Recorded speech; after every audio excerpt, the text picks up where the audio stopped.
Olá, meus irmãos, boa noite. Que a paz do Mestre Jesus esteja nos nossos corações, nos amparando para mais uma noite de estudo e reflexão. Hoje estamos fazendo a lição de número 59 do livro Espírito e Vida, intitulada Impressões de Otimismo. Lembrando que a próxima lição é de número 60, última lição do livro, e a gente começa então na semana seguinte a nova obra intitulada Vidas Vazias, também de Joana de Ângeles. Não deixa de comprar o seu exemplar para a gente fazer nesse estudo junto, para você poder ler a lição e depois estar presente aqui conosco, ouvindo essas reflexões, colocando ali suas considerações naquilo que você acha importante para a gente compartilhar ideias. Lembrando também que a gente está fazendo essas gravações lá da Fraternal, mas toda vez, gente, que der um probleminha, que acontecer alguma dificuldade, eu vou estar transmitindo daqui. Então é isso que eu estou fazendo hoje, tá bom? Transmitindo daqui, porque não foi possível a gravação na semana anterior. Hoje, então, com o título Impressões do Otimismo, lembrando que Joana, há umas 2 ou 3 lições atrás, ela trata de otimismo. E me lembro que naquele texto, Joana falava muito do pessimismo. E nós chegamos à conclusão de que a abordagem pelo pessimismo era, de fato, para nos fazer entender o otimismo e enxergar na nossa vida as coisas que nos acontecem como dádiva divina, como oportunidade que Deus nos dá de reestruturar a nossa existência, de reformular as coisas que envolvem o nosso cotidiano. Na lição de hoje, Joana traz uma belíssima abordagem sobre essas impressões que o otimismo traz e deixa no nosso coração, como sendo algo que acontece numa transformação de sentimentos, de tendências, de interesses, decorrente mesmo desse nosso entendimento da vida como espíritos imortais e do quanto que a gente caminha e busca nessa estrutura de transformação a superação das nossas próprias imperfeições. Ela traz uma lição muito bonita, reforçando esses pontos junto de nós, iniciando com Gênesis, capítulo 18, item 33, com a seguinte citação: é de notar-se que em todas as épocas da história, às grandes crises sociais, se seguiu uma era de progresso. Então, Joana traz essa citação, dando a nos entender que após toda a dificuldade que a gente experimenta para vencer certas limitações nossas, para superar nossos impedimentos, para lutar contra as nossas imperfeições, para lidar com as dificuldades que a vida nos traz, sempre depois desse estado de turbilhão, dessas dificuldades todas, dessa luta toda que a gente trava, tem um balanço positivo disso. Sempre tem, meus irmãos, sempre tem. Mesmo que a gente tenha passado pelos conflitos, pelas dificuldades, pelas situações que a gente tenha que viver, mesmo que a gente tenha passado por isso de modo não tão correto, de modo a não estreitar os nossos laços com o divino, né? Mesmo assim, até com os nossos erros a gente aprende. Então, sempre haverá um balanço positivo de todas as experiências que nós vivemos. São ações que a gente comete e a gente chega à conclusão de que não é o melhor caminho, que para próximas situações ou situações similares nós vamos conduzir de forma diferente, ou compreender que certas atitudes que tomamos às vezes íntimas, na mudança de um campo mental, numa atitude verbal menos agressiva, menos violenta, que em meio a isso tudo, a gente acaba descobrindo que pode ter sido esse um caminho de solução. Então, entender entre o acerto e o erro, possibilidades de crescimento. Então, Joana traz isso numa lição que novamente ela traz otimismo em pauta. Interessante a gente pensar por que esse tema tratado tão próximo um do outro numa mesma obra.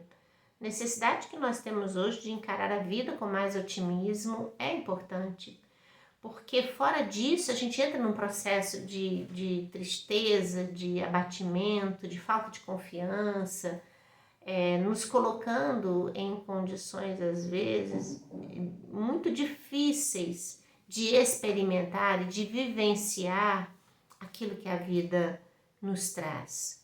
Quando o indivíduo se permite entrar num processo de amargura, de sofrimento muito grande, de reclamações, de insatisfação com a vida, esses sentimentos vão permeando no nosso psiquismo uma energia muito ruim, que faz com que a gente não consiga enxergar as possibilidades de melhora, de crescimento, de vitória que a vida nos proporciona também, né? A gente não está, sim, a todo instante lidando com esse pensamento pesado, difícil, gerado por nós próprios. Nós somos capazes de produzir bons pensamentos, nós somos capazes de gerar boas intenções, novos sentimentos, e é pensando nessa estrutura que a gente necessita de estabelecer forças e coragem para a gente vencer e seguir adiante.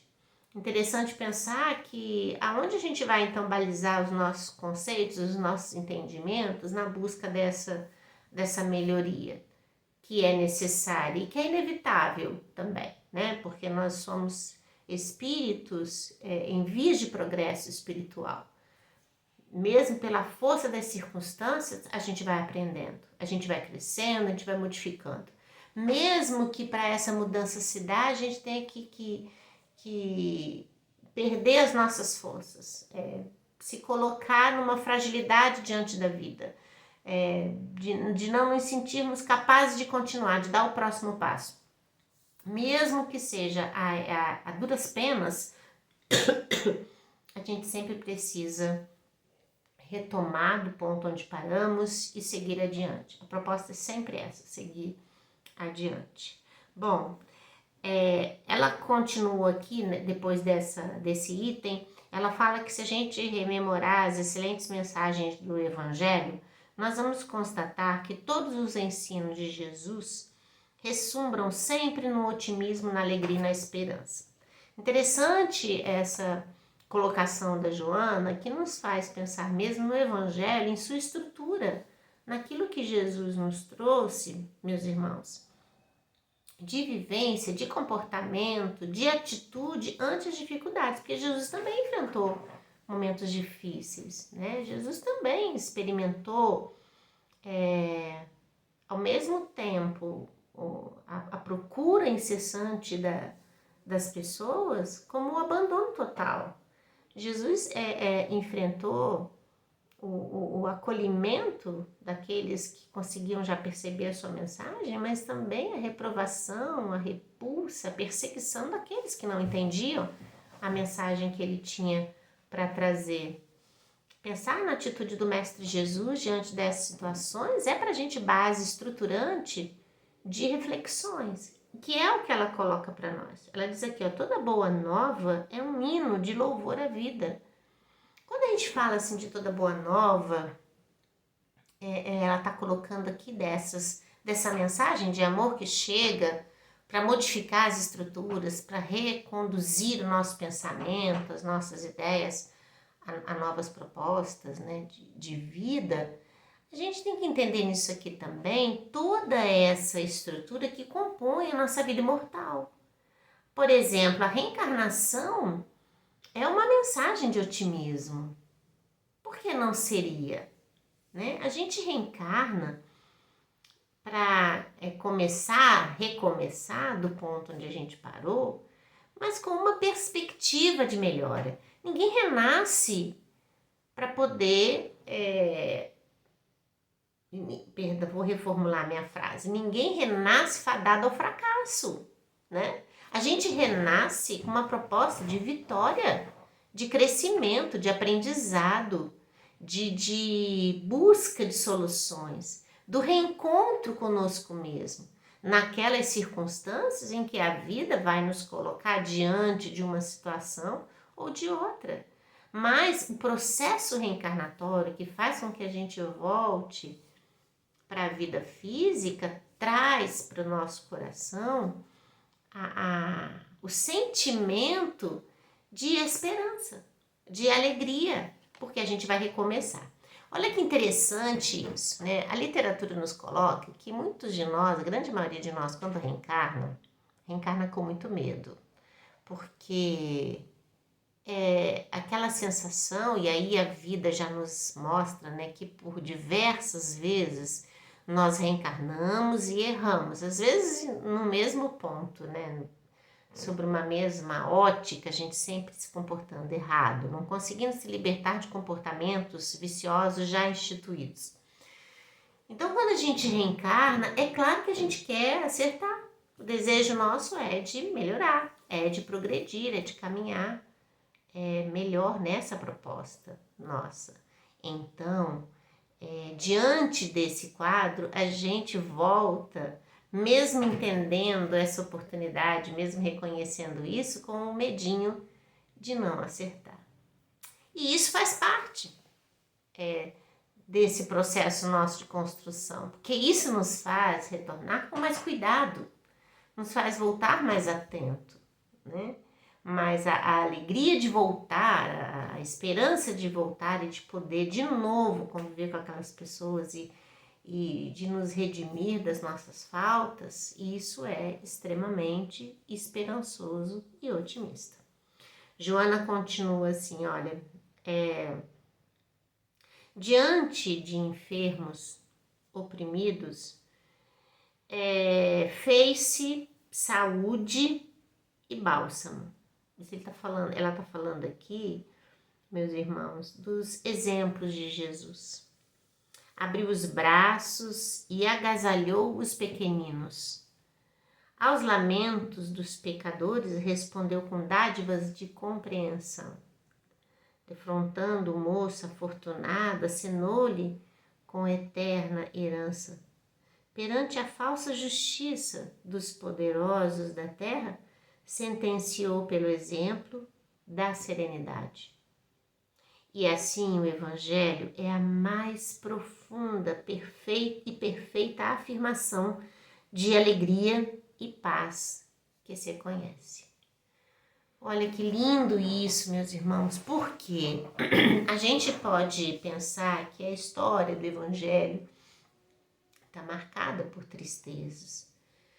De pensar, meus queridos irmãos, na época em que Jesus veio até nós, da bondade de Deus que permitiu a presença de Jesus entre nós, a alegria que é para nós, a certeza de que Jesus é nosso modelo e guia, que Deus jamais nos desampara, que nós estamos sob esses cuidados. Isso é para nós uma mensagem, ou deveria ser, né, meus irmãos? Uma mensagem de confiança ante a vida. A vinda de Jesus, marcada numa época de tamanha violência, de desmandos, né? O próprio nascimento dele, marcado ali pelas dificuldades de proteção que a vinda dele já exigia, mas da alegria do mundo espiritual, do nascimento de Jesus entre nós. E nós humanos, muitos de nós encarnados ali naquele período, talvez não tivéssemos a noção do que estava chegando até nós, de quem estava vindo para perto de nós, tão perto a ponto de poder tocá-lo.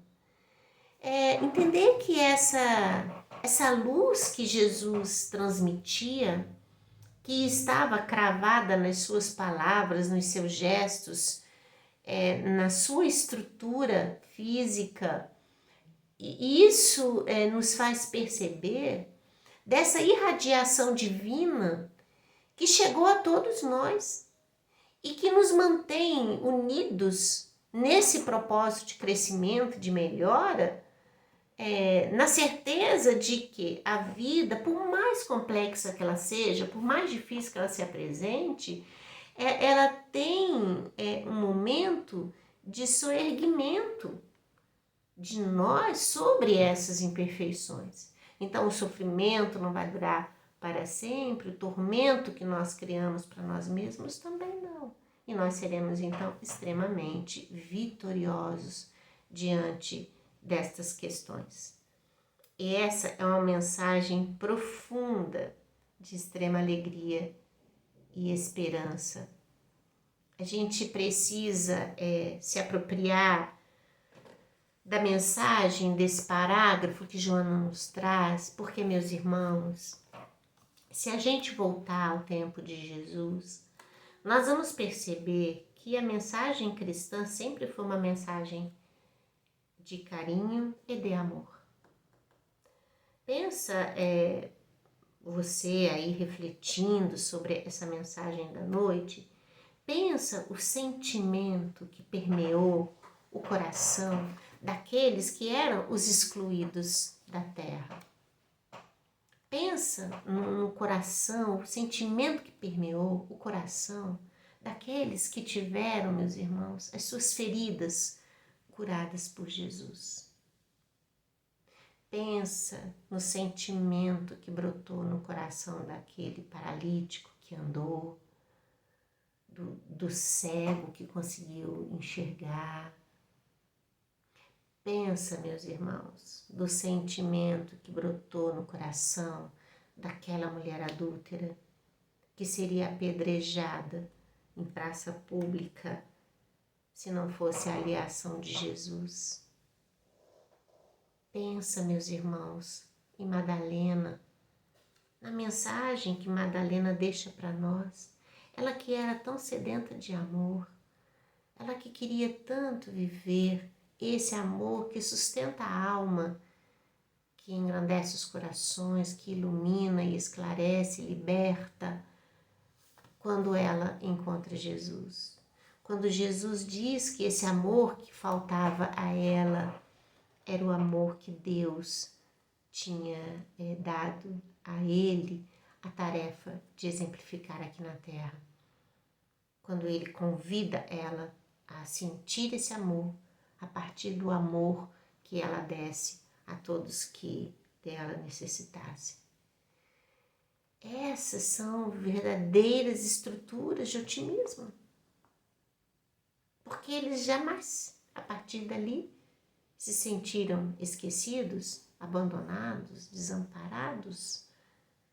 Aquele que os tocou de uma forma muito sensível estava dizendo ali para eles: vocês são importantes na vida e a vida é importante para vocês. Trabalhem no bem, cuidem de si próprios, mas façam o bem.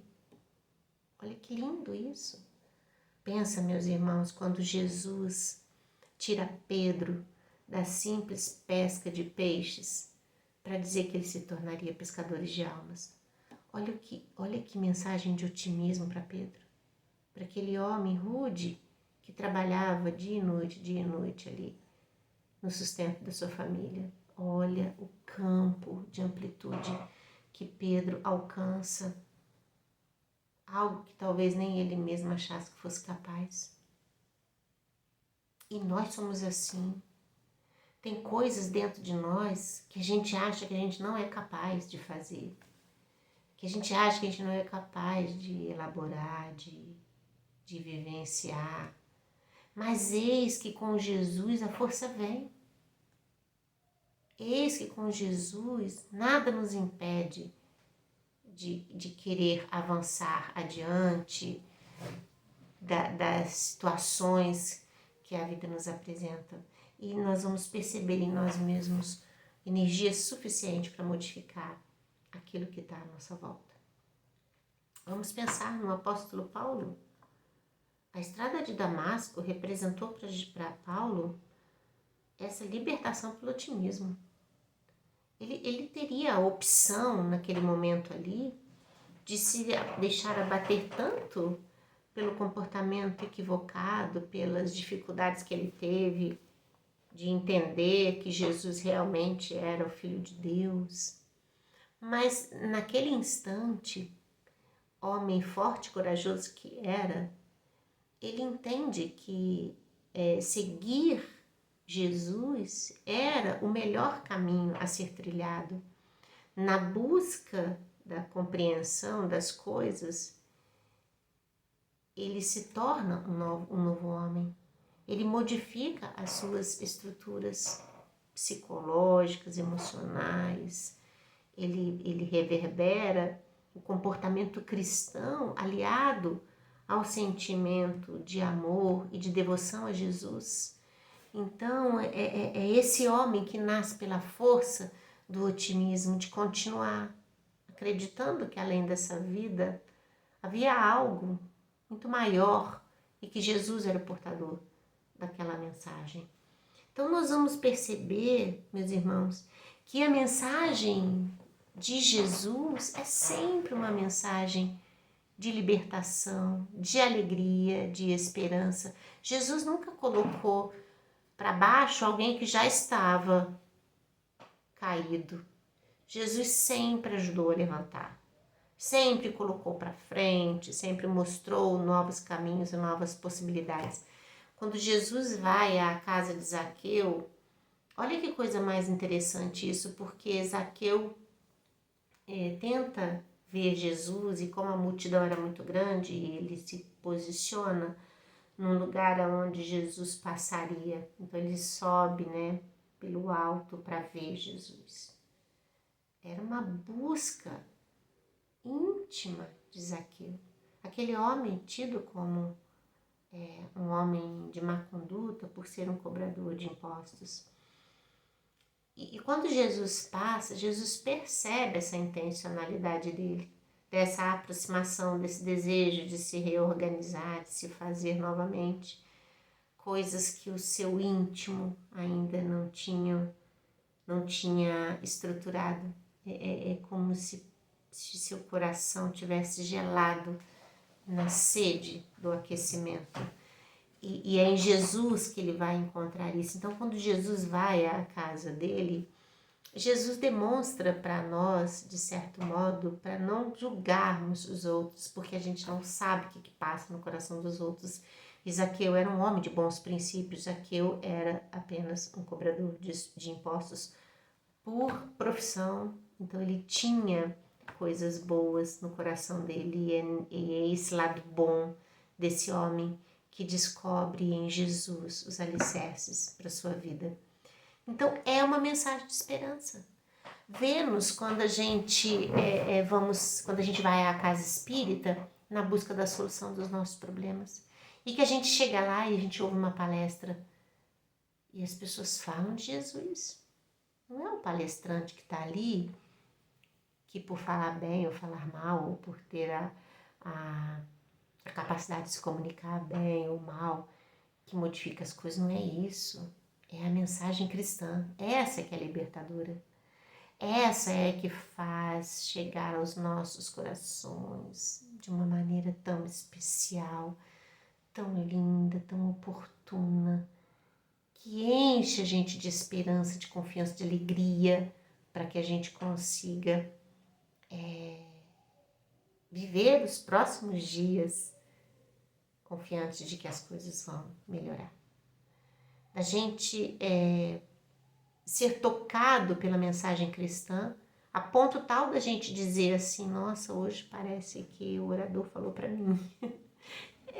E na verdade sempre vai falar, porque a mensagem de Jesus é para nós, para todos nós, em qualquer época da nossa vida. Ela é para todos nós. Então, quando a gente para ouvir, é Jesus falando conosco. e esse cuidado, essa bondade, essa generosidade do mundo espiritual conosco nos faz realmente muito felizes. Então Joana diz assim, olha, que é para a gente não se permitir entristecer, acabrunhar por nada nessa vida. Ela fala que é pra gente retemperar o ânimo. Que lindinho isso, né? Retemperar o ânimo. A gente pode não estar temperando isso da melhor forma, né? Então retempera, reorganiza, refaz, repensa esse ânimo, né? Pra gente renovar dentro de nós esse entusiasmo que nasce do coração que encontra Jesus, que nasce do coração que percebe essa mensagem cristã que vem do seu exemplo, né, das suas explicações, da sua vivência junto de nós. Ela diz assim que a gente precisa, às vezes, viver sob a pressão que as próprias situações da vida vêm nos trazer, mas que isso é o calor, é a brasa que a gente às vezes precisa enfrentar para buscar soluções. Ela coloca que a gente precisa recuperar a nossa coragem diante da vida, porque todas as circunstâncias, de um modo ou de outro, vitalizam alegria dentro de nós. Ela coloca que quem serve e sofre com destemor, sem os reflexos deprimentes estampados na face, produz mais e realiza sempre com melhores resultados. Ela diz que alegria é saúde.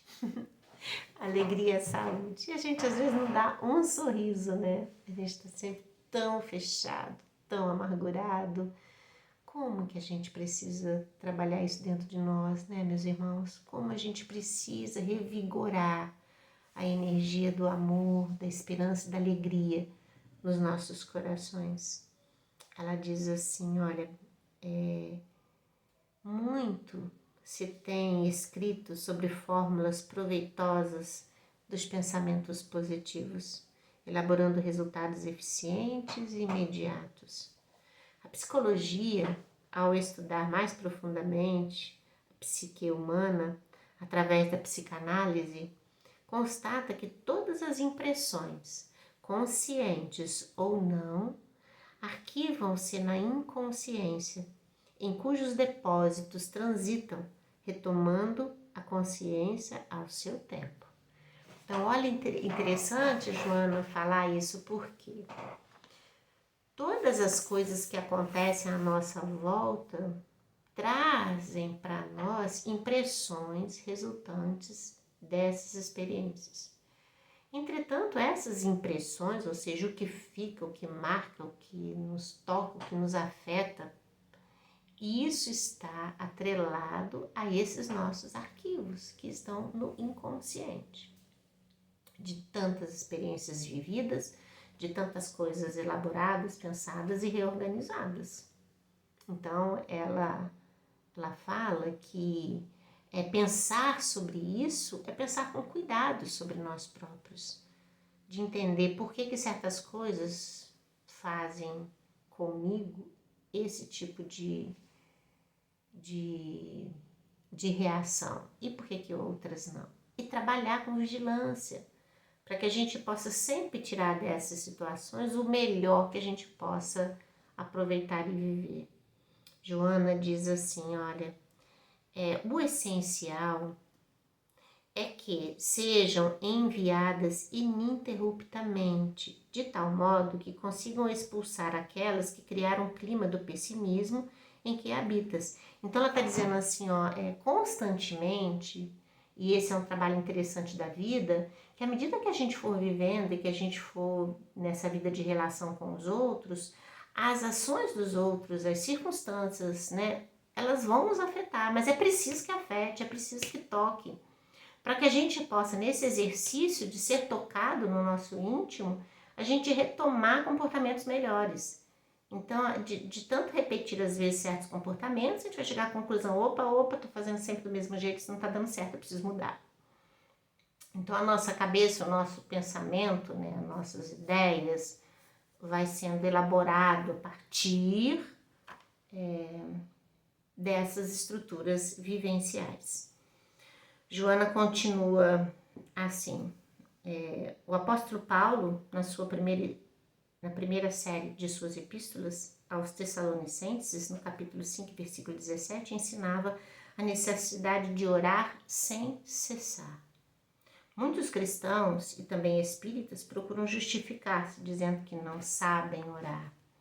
Naturalmente que aqueles que consideram as coisas possíveis, estas se fazem. Todavia, a fixação da possibilidade obedece ao mesmo mecanismo do registro, que o tempo consegue dominar com ou sem aceitação consciente disso. Interessante essa observação dela, né? Então porque ela está querendo dizer assim, dize diariamente, muitas vezes, sou feliz, lutarei, pois contra as minhas imperfeições, consoante os ditames cristãos.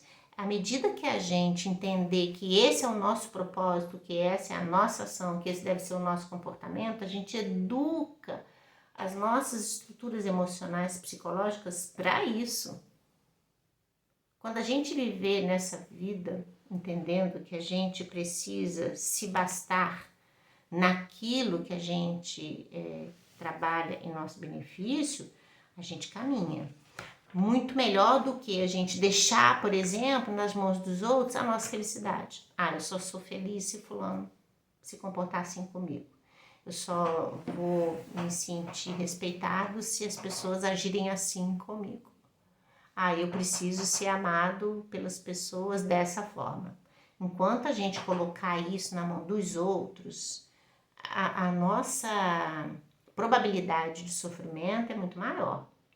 Quando a gente traz para a gente, para o nosso íntimo, as reflexões dessas observações, entendendo que apesar do outro não me amar como eu quero que me ame, eu vou ser feliz do meu jeito, ou junto dessa pessoa, aceitando o amor que ela pode me dar. Se eu conseguir viver entendendo que as ofensas, as violências que são tratadas conosco, elas não nos dizem de fato sobre nós, é importante a gente acreditar que nós, na estrutura em que temos de vida, nós conseguimos desenhar as nossas limitações, as nossas dificuldades e nos tornarmos mais operosos no enfrentamento dessas coisas, com menos abatimento, com mais coragem, mais força, mais alegria. A mensagem de hoje ela é belíssima porque ela nos coloca no sentido de que a gente precisa amar intensamente a nossa vida, amar a nós próprios, na certeza de que a vida é sempre para nós uma mensagem de otimismo, de alegria e de esperança. Então, dias difíceis virão, outros nem tanto e outros de extrema alegria. É preciso tramitar entre essas possibilidades da vida, mas entendendo que no final de tudo, o que nos espera é a perfeição e a verdadeira alegria. É essa a promessa de Jesus. É com Jesus que a gente chegará lá. Um grande abraço para vocês, muita paz, muita alegria, muita esperança. Semana que vem, a última lição e na outra, um novo livro, uma nova história para todos nós. Muita paz, fiquem com Deus.